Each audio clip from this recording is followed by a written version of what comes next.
identificação é precisa a nível molecular. Basta uma microgota. O equipamento separa e mede cada componente do óleo. O resultado é um gráfico, como se fosse o DNA do petróleo. Aqui, uma amostra da mancha é comparada com o petróleo brasileiro e o do Oriente Médio. A Petrobras analisou 30 amostras e descobriu que o óleo cru foi misturado com produto refinado. Essa mistura pode ser feita, por exemplo, nos dutos, quando você quer fluir, né? O petróleo vai fluir melhor. Mas onde esse petróleo vazou no mar? Ele não pode ter sido próximo à costa, porque nas simulações próximas à costa, a gente não observou esse padrão de dispersão norte e sul como ocorreu. Então ele tinha que ter uma fonte mais em alto mar. O pesquisador do INPE criou um modelo matemático que leva em consideração o ritmo de aparecimento das manchas no litoral e o comportamento das correntes marinhas dia a dia. E chegou a este ponto, a 400 quilômetros da costa, entre o Recife e Maceió, bem no cruzamento de duas rotas marítimas importantes. É essa, que passa pelo nosso litoral e segue na direção da Europa e, obviamente, também retorna de lá. E uma que vem da América do norte da América do Sul e também se dirigindo ao sul da África.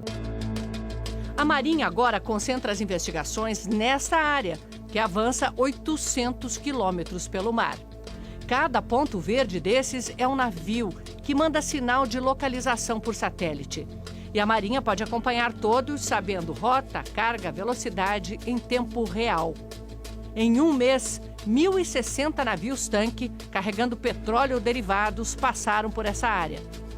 30 estão sendo investigados pela Marinha. E ali nós estamos pegando passo a passo, minuto a minuto, como foi a navegação desse navio por ali. Com qual velocidade, houve uma variação de velocidade, houve uma alteração brusca, alguma coisa que não seja comum no comportamento daqueles navios naquele período de tempo, naquela região. A primeira hipótese é um naufrágio, mas poderia um navio afundar sem nunca pedir socorro ou ter o seu desaparecimento reportado?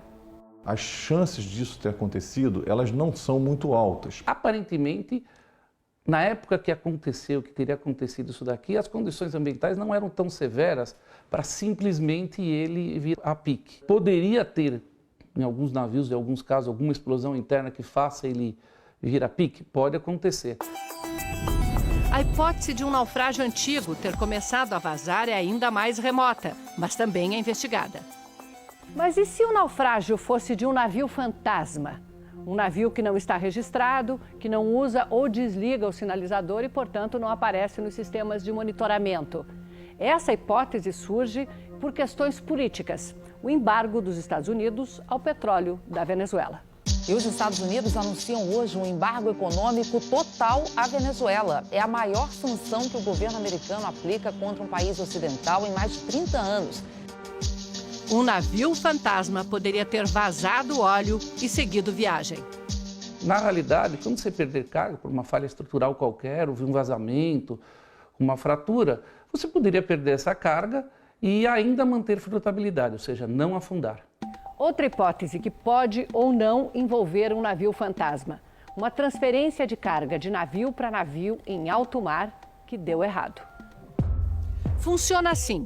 2 navios se posicionam lado a lado, protegidos por boias no meio para evitar uma colisão. Eles reduzem muito a velocidade, mas continuam navegando, enquanto o petróleo é transferido de um para o outro. Pela quantidade que foi derramada, isso poderia ser possível numa operação não autorizada, feita longe da costa, em condições ambientais que podem ser não apropriadas e que poderia ter ocasionado um rompimento do duto que liga os 2 navios e essa quantidade se espalhou e chegou até o Brasil.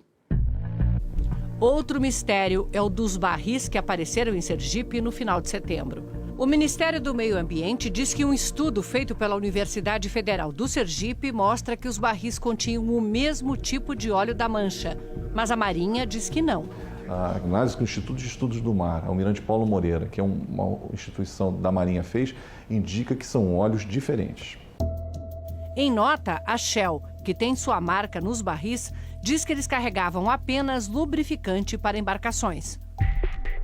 Na investigação, a Marinha procura navios que tiveram comportamento suspeito, como ligar e desligar localizadores ou que buscaram reparo de emergência ao redor do mundo. Analisa imagens de satélite em colaboração com o governo americano. Mas ainda podem se passar muitos dias e a mancha continuar descendo a costa antes de termos as respostas.